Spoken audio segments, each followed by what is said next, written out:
안녕하세요. 리디아 선교사입니다. 조철한 선교사의 원고를 제가 낭독하겠습니다.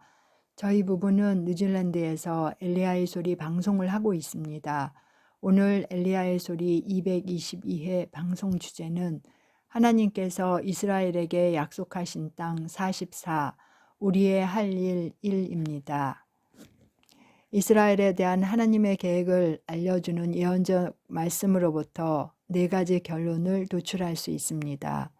첫째, 현 시대의 종말이 가까이 다가옴에 따라 하나님은 만국에 흩어진 유대인들을 다시 모아 그들의 고토로 데려가서 나라를 세울 것입니다. 둘째, 이스라엘의 지리적, 정치적 회복은 유대인의 영적 회복의 전주곡입니다. 셋째, 이스라엘 백성이 그들의 고토로 다시 모이는 현상은 20세기 초에 시작되어 지금까지 꾸준히 진행되어지고 있습니다. 넷째, 열국의 안녕은 이스라엘을 회복시키려는 하나님의 계획의 성취와 밀접한 관계가 있습니다. 그렇다면 그리스도인들이 해야 할 일은 무엇일까요? 이 질문에 대답하기 전에 두 가지 역사적 사실을 고려해야 합니다.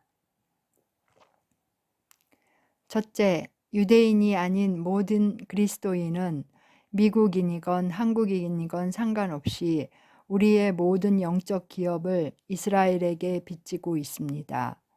만약 이스라엘이 없었다면 믿음의 열조도 선지자도 사도도 성경도 구세주도 없었을 것입니다. 요한복음 4장 22절에서 예수님이 친히 이 모든 것을 한마디로 요약했습니다. 이는 구원이 유대인에게서 남이니라. 요한복음 4장 22절 말씀. 전 세계 모든 그리스도인들은 계산할 수 없는 영적인 빚을 유대인에게 지고 있는 것입니다. 둘째, 교회사를 살펴보면 교회는 이스라엘에게 진 빚을 갚는 데 실패하는 것으로 그치지 않고 그 빚을 엄청나게 키워왔습니다. 영국 그리스도인들이 이스라엘을 회복시키려는 하나님의 계획을 인식하고 유대인들을 도우려고 한 적이 있지만 불행하게도 그러한 태도를 가졌던 그리스도인은 극소수입니다. 대체로 약 4세기경부터 교회는 유대인들을 경멸하며 불의하게 대하기 시작했지만 오늘날 크리스천의 대다수가 그러한 역사적 진실을 전혀 모르고 있습니다. 이와 반면에 그러한 역사적 진실은 유대인들의 의식에 깊이 새겨져 그들이 크리스천을 대하는 태도에 영향을 미쳤습니다. 크리스천들의 반유대적인 태도는 오랜 세월 교회가 수용해온 그릇된 신학에 기인합니다. 그것은 그리스도를 십자가에 처형한 책임은 오직 유대인들에게만 있고 유대인들은 모든 죄 중에서 가장 끔찍한 죄, 곧 하나님을 살해하는 죄를 지었다고 가르쳐온 신학입니다. 이 신학을 바탕으로 수많은 크리스천들이 예수에 대한 충성심을 보이는 한 가지 방법은 그리스도를 살해한 유대인들을 증오하는 것이라고 생각했습니다. 예를 들면 오늘날 성인으로 간주되는 유명한 신학자 존 크리소스톰은 그의 설교에서 유대인을 이렇게 묘사했습니다. 욕정에 가득 찬 탐욕스러운 신뢰할 수 없는 강도, 줏대 없는 살인자, 마귀에 사로잡힌 인간들, 방탕하고 술에 취한 돼지처럼 추태를 부리는 인간들, 유대인들은 만취해서 서로 싸우며 오직 목구멍을 만족시키는 일밖에 모른다.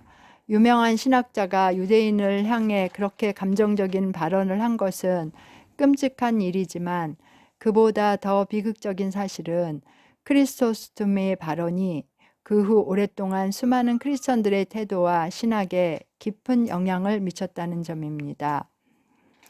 그런 태도와 신학은 유대인들에 대한 잔혹한 폭력 행위로 나타났습니다.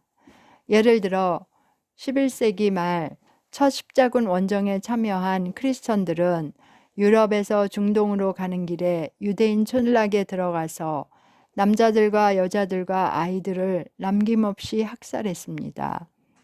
예루살렘에 도착한 십자군들은 유대인들을 회당에 가두고 불을 질러 그 안에 있던 유대인을 모두를 죽였습니다.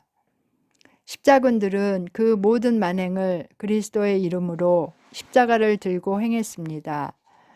종교개혁 지도자들도 반유대주의적 편견의 죄로부터 결코 자유롭지 못합니다. 마틴 루터가 책을 처음 출판했을 때 루터는 유대인들이 자기 책을 읽고 기독교로 개종할 것으로 기대했습니다. 그런 일이 일어나지 않자 루터는 붕괴하여 카톨릭 교인보다 훨씬 심하게 유대인을 경멸하는 독서를 남겼습니다. 루터가 유대인을 공격하는 발언의 천박성은 충격적입니다. 그러한 루터의 발언 중에서 비교적 절제된 발언 가운데 하나를 소개합니다. 유대인들은 가장 가혹한 벌을 받아야 한다. 그들의 회당은 무너뜨려야 하고 집은 파괴해야 하고 집시처럼 떠돌아다니며 천막에 살게 해야 한다. 그들의 종교 서적은 압수해야 하고 랍비들은 율법을 가르치지 못하도록 금해야 한다. 유대인들은 전문직에 종사하지 못하게 해야 하고 가장 힘들고 거친 노동만 허용해야 한다. 부유한 유대인들의 재산은 몰수해서 개종하려는 유대인들을 돕는 데 사용해야 한다. 만약 이런 조치가 성공하지 못한다면 크리스천 군주들은 유대인들을 미친 개를 내쫓듯이 그들의 땅에서 몰아내야 한다.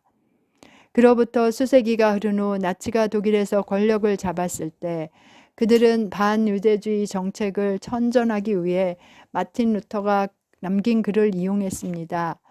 나치가 시행한 반유대주의 정책은 전혀 새로운 것이 아니고 역사적으로 뿌리가 깊은 것입니다.